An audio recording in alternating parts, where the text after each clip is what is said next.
تعداد اصحاب امام حسین میں، کیونکہ ہم نے کردار اصحاب امام حسین اور کردار امام حسین کو ان مجالس میں ذرا سا اس پہ توجہ کرنی ہے۔ اب ہر صحابی کی زندگی اگر بیان کرنے پر آئیں گے تو وقت کی بڑی قلت ہے، صرف ہم ان صفات کو لیں گے کہ آج کا جوان اپنے اندر اس صفت کو پیدا کرے تاکہ وہ یہ صلاحیت پیدا کر سکے کہ امام زمانہ کے اصحاب میں شریک ہو سکے۔ تعداد میں بڑا اختلاف ہے، کچھ نے 101 لکھا، کچھ نے 81 لکھا، کچھ نے 88 لکھا، کچھ نے 72 لکھا، مجموع تعداد شہداء کربلا۔ اب زیارت ناحیہ جو منقول ہے امام زمانہ سے، اس کی دو زیارت ناحیہ کی جو دو عبارتیں ہم تک پہنچی ہیں، ایک جو ناحیہ کے نام سے مشہور ہے، ایک زیارت رجبیہ کے نام سے مشہور ہے۔ ناحیہ میں 81 کی تعداد آئی ہے شہداء کربلا کی، اور زیارت رجبیہ جب آپ پڑھیں گے اس میں 88 تعداد آئی ہے شہداء کربلا کی۔ اب 81 میں تقریباً 17 اس میں امام نے بنو ہاشم کے نام لائے ہیں، اور جہاں 88 ہیں وہاں پہ 13 بنو ہاشم کے نام آئے ہیں۔ لیکن جو کتاب جناب شیخ مفید نے لکھی ہے، علماء فرماتے ہیں یہ سب سے قریب ترین کتاب، ابن مخنف کا آپ نے نام سنا ہوگا، مقتل ابن مخنف، یہ سب سے قریب ترین تھا واقع کربلا سے۔ تو شیخ مفید اس سے نقل کرتے ہیں، لہذا جو مشہور ہے ہم سب میں کہ شہداء کربلا کتنے تھے، ہم لفظ 72 لاتے ہیں، 72 تابوت نکلتے ہیں، 72 شہداء کا نام آتا ہے، یہ منقول ہے جناب شیخ مفید سے۔ لیکن اگر ناحیہ میں جائیں تو 81، دوسری زیارت میں جائیں تو 88، بعض میں 100 بھی ہے۔ اب تعداد میں فرق اس لیے ہے کیونکہ شاید ابن مخنف نے جو شہداء گنے ہیں وہ شہداء گنے ہوں کربلا کے دن والے شہداء، کیونکہ شہداء کی تقسیم بندی ہے، کچھ وہ شہداء ہیں جو واقع کربلا سے پہلے شہید ہوئے، دوسری وہ شہداء ہیں جو عاشورہ کے دن شہید ہوئے، تیسرے وہ شہداء ہیں جو عاشورہ کے واقعے کے بعد شہید ہوئے۔ تو امام زمانہ ان سب کو جمع کرتے ہیں، یعنی مسلم ابن عقیل بھی شہداء کربلا میں ہے، حانی ابن عروہ بھی جناب شہداء کربلا میں ہے، اور وہ صحابی جو ابن زیاد کے دربار میں جب امام حسین کے سر مبارک پہ یہ لائیں چھڑی مار رہا تھا، اس نے وہاں پہ فریاد بلند کی بدبخت یہ فرزند رسول ہے، اور اس کو وہاں شہید کر دیا گیا۔ تو معصومین ان کو بھی شہداء میں ملاتے ہیں۔ یا جیسے جناب مسلم بن عقیل کی بیٹی، یہ بھی ایک ہی بیٹی 11 سال کی بیٹی تھی ان کی، تو یہ بھی واقع کربلا کے بعد جب خیموں پہ حملہ ہوا، یہ گھوڑوں کے پاؤں میں آ کے یہ بچے شہید ہو گئی تھی، ایک یہ بھی شہید ہیں۔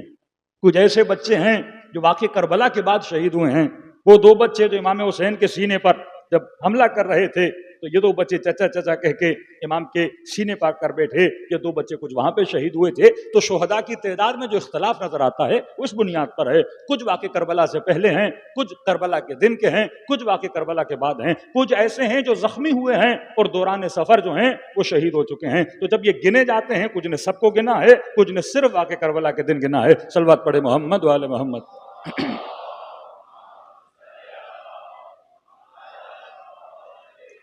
اب ابن مخنف جس سے نقل کرتے ہیں وہ ضحاک ابن عبداللہ، ضحاک ابن عبداللہ، اس کی مذمت نہیں ہے، یہ بھی مصلحت امام حسین ہے۔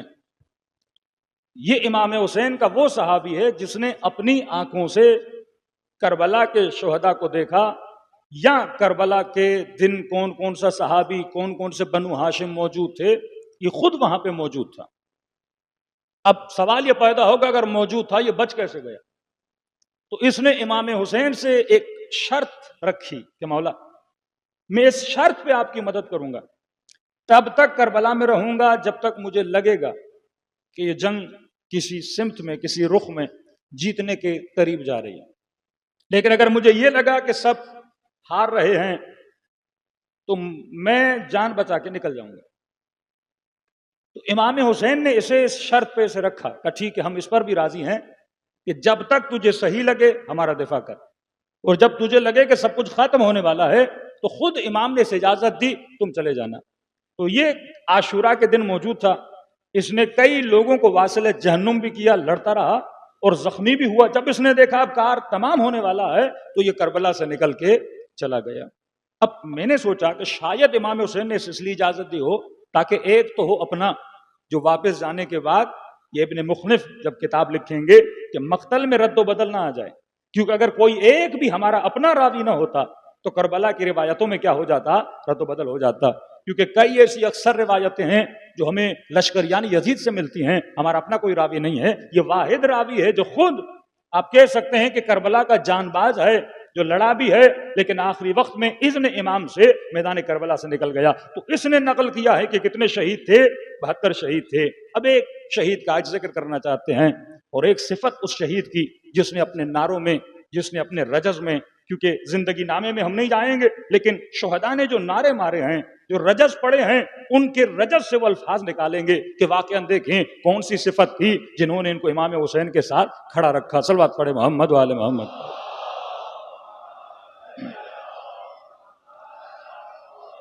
ایک صحابی امام حسین کے نافع ابن ہلال، ایک دوسرا شخص ہے وہ ہے ہلال ابن نافع۔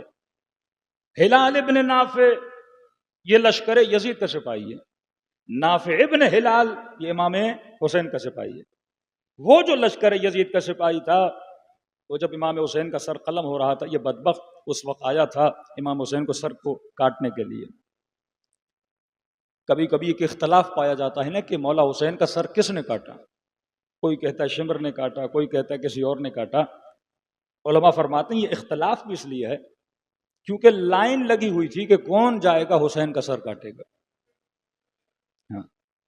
وَإِذَا رَأَوُا التِّجَارَةَ أَوْ لَهْوًا انفضوا إِلَيْهِ، جب یہ مال دنیا اور زر و دولت کو دیکھتے ہیں، اے حبیب یہ تجھے چھوڑ دیتے ہیں۔